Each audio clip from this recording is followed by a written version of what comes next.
So this is a quick video about the Turbro air conditioner and heat pump that I installed recently. That heat pump did one thing really neat. So the air conditioner is great too, don't get me wrong, but the heat pump did one thing very, very interesting. Because it's high on the ceiling and it blows all around, a lot of you probably know that whenever you go out into cold temperature times and you run that little propane heater thing, your RV at nighttime, it gets boiling hot and then it gets cold, freezing cold, and boiling hot and cold. Um, I it's hard to sleep in that kind of environment, but the Turbro, it's a heat pump that continuously recycles the air. So it's recycling the air, and when it gets that temperature down just a little bit, it turns it back on, the heater back on.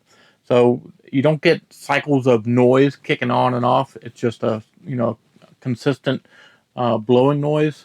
It's not the quietest thing in the world, but it's not loud like the old-fashioned air conditioners. It's probably 30% quieter than the old air conditioners they had out there. But because a heat pump is consistently cycling the air around your RV, you don't get those, nights when it's cold and hot, cold and hot. It just consistently keeps your RV a nice temperature. So I just wanted to recap, actually using this thing out in cold temperatures. What was my experience with it? And I loved it for the heat pump. The heat pump was just great.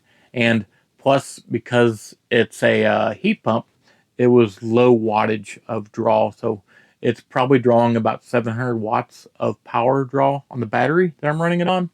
And that 700 watts is equal to probably, we're talking like 1900 watt heater.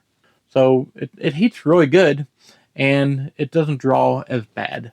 So that's just my retake on this. I really liked it for heating.